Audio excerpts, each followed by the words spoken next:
মেরে আমি তাকে জন্মের শিক্ষা দিয়ে দেই। গরুও বেনামাজির পছন্দ। আল্লাহ সব ভাইকে নামাজি বানিয়ে দেন। নামাজ পড়বো তো ইনশাআল্লাহ।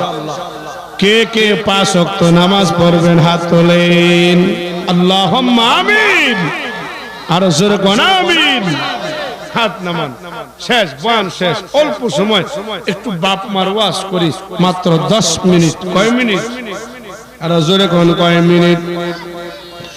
আরে বলতো ইমাম গাজ্জালি এই যুবক এই তুমি উঠলে কেন?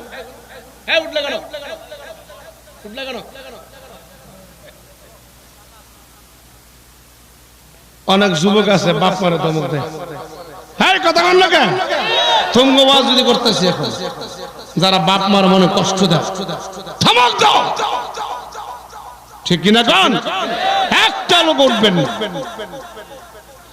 রে বলতো ইমাম গাজ্জালি রাহমাতুল্লাহি আলাইহি আল্লাহু আকবার বলেন।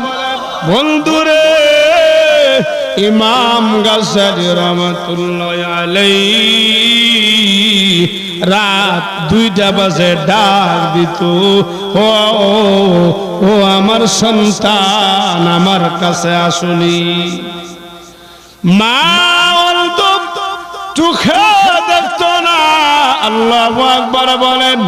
ইমাম গাজ্জালি রাহমাতুল্লাহি আলাইহি সাথে সাথে উত্তর দিত, লাব্বাইক মা, আমি তোমার সামনে হাজির। 1টা বাজে ডাক দিলে বলতো আমি হাজির। 12টা বাজে ডাক দিলে বলতো মা আমি হাজির। আল্লাহু আকবার বলেন। হে যুবক, একদিন ইমাম গাজ্জালির মা চোখে দেখতো না, অন্ধ মানুষ। ইমাম গাজ্জালির মা শক্ত খাবার খাইতে পারতো না।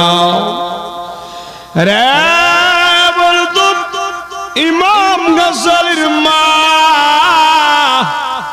আল্লাহর কাছে দোয়া করতো, মালিক, হে মালিক, আমার সন্তান আমার মন ভরিয়া খেদমত করে আল্লাহ আমার সন্তানকে আশরাফুল আউলিয়া বানিয়ে দাও।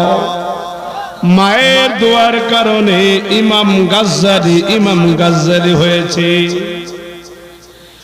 মা